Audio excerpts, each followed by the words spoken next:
सतनाम साक्षी जय झूलेलाल। संसार पार उतार हेतु अवतार था जिसने लिया, सर्वेश होकर भी अहम नर के सदृश कौतुक किया। अमर लाल लाल जिसका नाम ही सुंदर दाम है, उस ब्रह्म और अव्यक्त को मम बार बार प्रणाम है, मम बार बार प्रणाम है।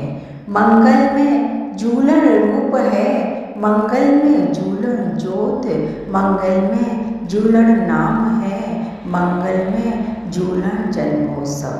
दीप जले घर घर में गूंजे झूलन का जयकारा, करें प्रतीक्षा भक्त जन पावन पर्व हमारा। जय झूलेलाल। भारतवर्ष त्योहारों की भूमि है, धर्म कोई सा भी हो, यहाँ हर त्योहार हर पर्व धूमधाम एंजोश से मनाया जाता है। सिंधियों का महापर्व है चेटी चंड। चेटी चंड सिंधी बड़े उत्साह, जोश, आस्था, श्रद्धा, खुशी और उमंग से मनाते हैं और एक दूसरे से जय झूलेलाल कहकर नव वर्ष की बधाई देते हैं। इस पर्व के देवता श्री झूलेलाल साईं हैं। चेटीचंड के दिन भगवान श्री झूलेलाल भगवान श्री झूलेलाल के पहराने, जुलूस, नृत्य, पंजरे, प्रसाद, हर तरफ चेटीचंड का मंगलमय उल्लास जोश होता है।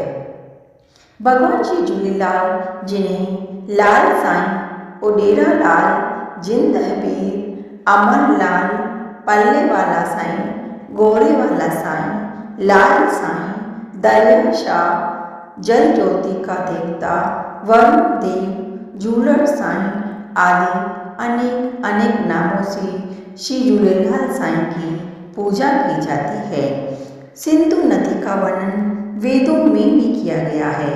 सिंधु नदी प्राचीन नदी है। सिंधु नदी के पावन तट पर वेदों की रचना की गई और सिंध के प्रदेश में अनेक संतों की अवतरण भूमि रही है। भगवान श्री झूलेलाल का अवतार भी सिंध में अधर्म का नाश और धर्म की जय करने के लिए हुआ। भगवान श्री झूलेलाल जी निर्बल, गरीब, बेसहारा, दीन दुखियों की और धर्म की रक्षा के लिए उनकी करुण पुकार सुनकर आए थे। भगवान श्री कृष्ण ने गीता में कहा है, जब जब धर्म की हानि होती है, अधर्म बढ़ता है, तब तब मैं पापियों का नाश करने के लिए साकार रूप धारण कर अवतार लेता हूँ। तो वरुण देव भी श्री झूलेलाल साईं, उडेरा लाल ने धर्म की रक्षा के लिए अवतार लिया। उस समय मृख बादशाह का जुल्म बहुत बढ़ गया था, अधर्म बढ़ रहा था, आतंक बढ़ रहा था, अत्याचार बढ़ रहा था। हिंदुओं को जबरदस्ती धर्म परिवर्तन कराया जा रहा था। जबरदस्ती मुसलमान बनने के लिए, इस्लाम कबूल करने के लिए मृख बादशाह हिंदुओं को मजबूर करता था। हिंदुओं की धर्म की निशानी जनेऊ उतरवाई जाती थी, चोटी काट दी जाती थी। पूरी तरह से हिंदुओं का धर्म नष्ट करने के लिए जुल्म हो रहे थे। आखिर सब परेशान होकर सिंधु नदी के तट पर आकर कर्म पुकार करने लगे। सिंध के हिंदू वैदिक काल से ही जल पति वरुण देवता की आराधना करते आए हैं। लगातार अखंड आराधना, प्रार्थना,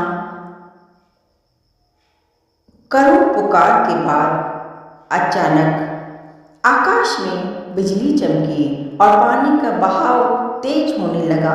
लहरें उछाल मारने लगी और आकाशवाणी हुई कि तुम सब घबराओ मत, हिम्मत मत हारो, जल्दी ही मैं रतन राय के घर जन्म लेके आऊँगा। आकाशवाणी सुनकर सभी निश्चित हो और निर्भय हो गए, जैसे एक बालक अपने पिता की अंगुली पकड़कर निश्चिंत हो जाता है। श्री झूलेलाल साईं नसरपुर में भक्त रतन राय के घर माता देवकी के गर्भ से जन्म लिया, जिसका नाम उदयचंद रखा गया। भगवान झूलेलाल की लीलाएं भक्तों को सुख देने लगी तो दूसरी तरफ मृख बादशाह की तो नींद ही उड़ गई, उसका चैन गायब हो गया। सपनों में भी श्री झूलेलाल साईं से डरने लगा। आखिर झूलेलाल साईं की अनेक हैरत भरी लीलाएं देखकर डर कर हार मानकर झूलेलाल साईं की शरण में आया।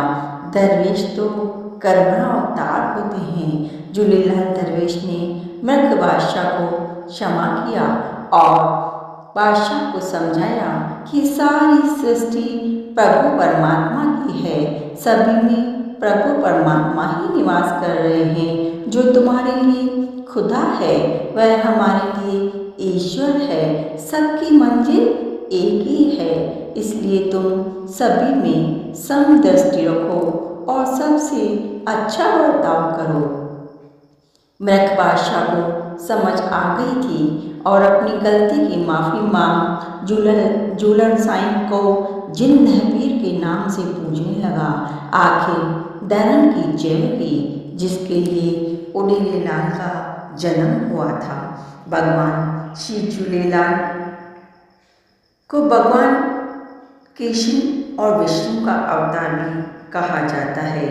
श्री गीता के 10वें अध्याय के 29वें श्लोक में श्री कृष्ण भगवान कह रहे हैं कि नागों में मैं शेषनाग और जलचरों में मैं अधिपति वरुण देवता हूँ।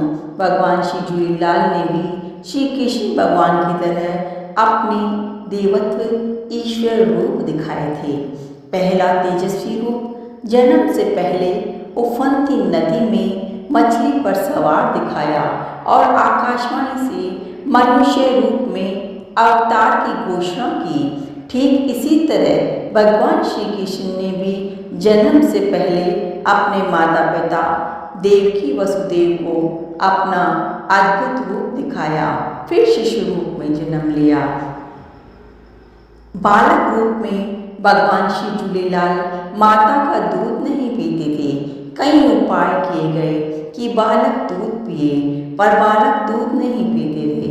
जब बालक का मुंह खोलकर देखा गया तो माता देवकी और वहाँ बैठे लोगों ने देखा कि बालक झूलन के मुख में नदी बह रही थी और उसमें सब जल प्राणी घूम रहे थे। यह देखकर सभी आश्चर्य में पड़ गए। आखिर विद्वानों ने निर्णय कर नदी में जल प्राणियों को आटा, चावल और अन्य खाद्य सामग्री अर्पित की। उसके बाद बालक झूलन ने दूध पिया। आज भी झूलेलाल के पुजारी आटा, चावल और अन्य खाद्य सामग्री नदी में अर्थात जल देवता को अर्पित कर वरुण देवता की आराधना करते हैं। इसी तरह भगवान श्री कृष्ण को जब मिट्टी खाने पर जब माँ यशोदा ने मुंह खोलने को कहा तो भगवान श्री कृष्ण के मुख में भी पूरी सृष्टि माता को नजर आई। भगवान श्री कृष्ण ने अपना तेजस्वी रूप धृतराष्ट्र की दरबार में जब दुर्योधन ने भगवान श्री कृष्ण को कैद करने का प्रयास किया, तब भगवान श्री कृष्ण ने अपना तेजस्वी रूप दिखाया था और युद्ध के मैदान में भी अर्जुन को अपना विराट रूप दिखाया था, जिसमें समस्त ब्रह्मांड समाया हुआ था। इसी तरह भगवान श्री झूलेलाल ने घोड़े पर सवार पूरी सेना के साथ नदी में से निकलते दिखाया था। इसी तरह भगवान श्री झूलेलाल ने अनेक अद्भुत हैरत भरी लीलाएं की कर धर्म की जयकार की। तो हम भी अपनी इष्ट देव वरुण अवतार श्री झूलेलाल साईं की जयंती उत्साह उमंग श्रद्धा भक्ति और जोश से मनाएं और सभी को शांति अमन भाईचारे का संदेश दें, क्योंकि झूलेलाल साईं का अवतार ही एकता अमन शांति को स्थापित करने के लिए हुआ था। नया साल सभी के जीवन में अपार सुख खुशियाँ समृद्धि एवं सत्य गुरु की सुख लेकर आए। इसी शुभ मंगल कामना के साथ सभी को नव वर्ष की बहुत बहुत बधाई शुभकामनाएं। जय झूलेलाल।